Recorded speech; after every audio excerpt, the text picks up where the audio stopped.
김민하 기자 어서 오세요. 안녕하세요. 네, 첫 번째 항목은요. 강화되는 분양가 규제입니다. 어떤 내용이에요?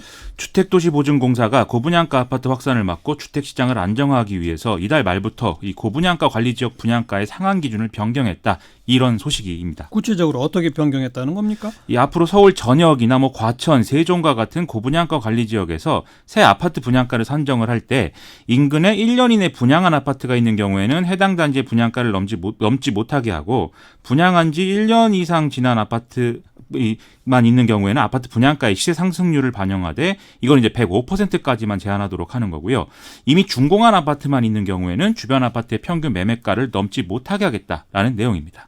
보니까 다 종합하면 아파트 분양가를 주변 시세로 최대한 맞춘다 이거네요. 그렇죠. 이 변경 전에는 직전 분양가의 110%까지 분양가 상승이 가능했던 거고 그다음에 여기에 더해서 지금 고분양가 관리 지역에 해당하는지 이런 기준들이 좀 불분명하다 이런 지적들이 있었던 거거든요. 예. 그래서 이번 조치로 주변에 1년 이내 분양한 단지가 있는지 여부 등으로 이제 기준을 세분화한 것이기 때문에 여기에다가 최근 부동산 시장 흐름까지 감안을 하면 사실상 분양가는 주변 시세로 제한하는 이런 효과를 유도하고 있다. 이렇게 평가를 할 수가 있습니다. 주택도시보증공사가 이렇게 했다 이거죠? 그렇습니다. 이렇게 한 배경은요? 정부의 어떤 부동산 규제 등의 조치 이후에 이 주택시장 과열 양상은 어느 정도 해소가 됐다고 볼 수가 있겠는데요. 그런데 서울 강남의 재건축 아파트라든지 강북 재개발 단지 등에서는 이 고분양가 논란이 이후에 제기가 되었기 때문입니다. 예. 분양가 심사는 주변 시세를 기준으로 진행이 되는 것인데 최근 1년간 집값이 급등했다가 더 오르지 않고 있는 상황에서 이 직전 분양가의 110%까지 분양가를 올릴 수 있도록 되어 있다 보니까 상대적으로 이제 고분양가 문제가 대두가 됐다는 거죠. 예. 그리고 분양가가 계속 오르게 되면 이것이 다시 주택시장의 불안정성을 가중시킬 수 있다고 또 볼 수가 있지 않겠습니까? 그래서 이번 조치를 통해서 좀 단기적으로 분양가 과열 양상은 좀 잠재울 수 있지 않겠느냐라는 게 이 주택도시보증공사의 기대입니다. 네, 이렇게 분양가를 억누르면 로또 아파트 얘기가 당장 나오잖아요. 그렇죠. 이 당장 또 일부 지역에서 로또 아파트 열풍 이런 우려들이 제기가 되고 있는데요. 이 말씀하신 로또 아파트라는 것은 시세하고 비교를 했을 때 분양가가 이 적정 수준보다도 더 저렴한 그런 상황이 되면서 이 분양 이후에 시세 차익을 기대하는 심리가 강해지는 이런 상황을 이제 얘기를 하는 거죠. 그렇죠. 지난해의 경우에는 일부 서울 강남 등지에서 로또 아파트 이렇게 불리는 사례가 쭉 나와서 청약 쏠림 현상이 일어나기도 했었는데요.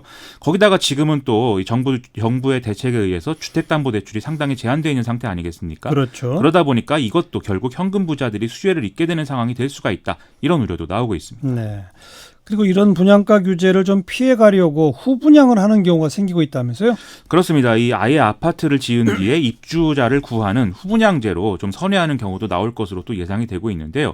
주택도시보증공사의 이런 규제는 아파트를 착공 시기에 선분양하는 경우에 이제 효력을 발휘한다는 거죠. 예. 이 경우에 주택도시보증공사의 분양 보증을 받아야 금융기관의 중도금 대출이 가능하고 그래야 이제 입주자 모집 공고가 가능해지기 때문인데 하지만 아파트 공정률 80% 이상 단계에서는 주택도시보증공사의 분양 보증이 없어도 건설회사 간의 연대 보증이 있으면 일반 분양이 가능하기 때문에 예. 이런 방식으로 후분양제를 채택을 하는 경우가 늘어날 걸로 보인다는 겁니다. 예. 다만 다 이걸 선택하는 것은 역시 쉽지만은 않다. 이런 지적도 있는 게 또 사실입니다. 자금이 많이 들어가니까 그런 거 아니에요? 그렇죠. 이렇게 후분양제를 선택하는 경우에는 결과적으로 일반 분양이 지연되는 것이기 때문에 이에 따른 금융 비용을 이제 조합이 부담해야 되는 그런 상황이 이루어지는 것이고요. 또 이후에 이제 분양 시장을 예측한다든지 이런 것들에 대해서 또 다른 리스크를 감당해야 되는 그런 상황들이 발생할 수가 있다는 것입니다. 근데 정부는 후분양제를 계속 권장하는 입장이잖아요. 그렇습니다. 더 잘 된 거 아닙니까? 이게 그런 효과도 일부 좀 생각할 수가 있겠는데요. 정부는 지난해 6월에 일부 택지에 대한 후분양제 도입을 발표를 하면서 또 후분양제를 이제 선택한 민간 아파트 단지에 대한 정부 지원을 또 발표한 바가 있다는 것이죠.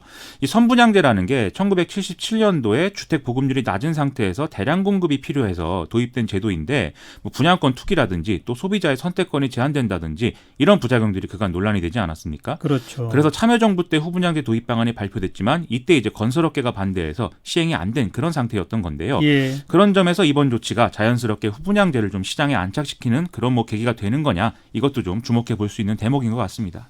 분양가도 안정시키고 후분양제도 활성화하고 이러면 좋겠네요. 그러면 제일 좋은 시나리오인 것 같습니다. 두 번째 항목은요?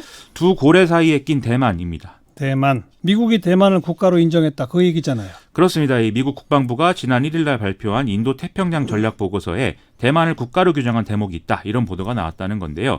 이것은 지난 40년간 중국 외교의 근간을 이뤄온 하나의 중국 원칙을 사실상 폐기한 것으로 볼 수가 있기 때문에 예. 논란이 또 커지고 있습니다. 이건 트럼프 정부 들어선 이후 계속 이어지는 거잖아요. 그렇죠. 이 트럼프 대통령이 취임 직후에 이 차이잉원 대만 총통과 전화 통화를 한 게 이제 이것부터가 논란이 된 바가 있죠.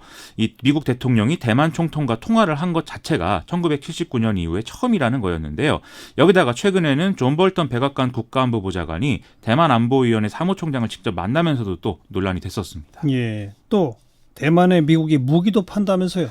그렇습니다. 이 현지 시각 5일 로이터 통신 등의 보도에 의하면 트럼프 행정부는 대만의 탱크, 대전차 미사일, 방공 미사일 등에 이제 20억 달러, 우리 돈으로 약 2조 3,500억 원에 달하는 무기를 판매한다는 계획을 의회에 비공식적으로 통보한 상태다. 이렇게 이제 보도가 된 거거든요. 예. 앞서 미국은 남중국해 영유권을 놓고 중국과 지금 분쟁 중인 말레이시아, 인도네시아, 필리핀, 베트남에 정찰용 드론을 판매한다는 계획도 발표를 한 바 있습니다. 이런 일련의 계획들은 중국을 압박하겠다는 의도가 명백하게 보이기 때문에 무역 전쟁에서의 어떤 전선이 안보 문제로 지금 확산되고 있다. 이렇게 평가할 수 있는 대목이겠습니다. 중국은 어떻게 대응하고 있어요? 일단 중국 외교부는 대만에 대한 무기 판매에 대해서 고도로 민감하고 엄중한 위해성이 있다라면서 강하게 비판을 했고 오늘도 이제 군사적으로 어떤 대응할 수 있다라는 좀 엄포를 놓고 있는 그런 상황인데요.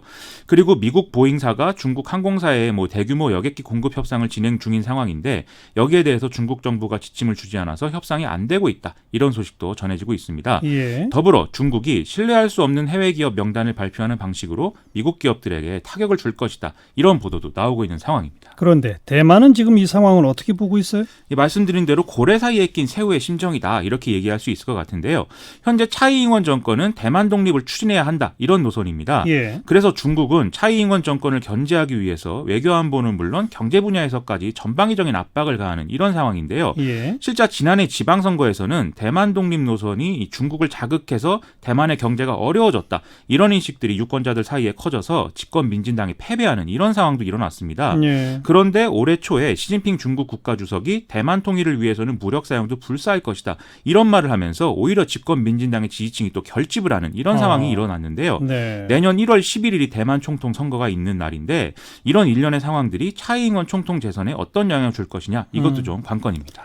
대만이 고래 사이에 낀 새우다. 이건 너무나 적절한 비유 같은데 미중 간 갈등이 경제를 넘어 안보까지 참 우리도 골치 아프게 됐어요. 우리 좀 대비책이 참 절실히 필요한 상황인 것 같습니다. 수고하셨습니다. 고맙습니다. 김민아 기자였어요.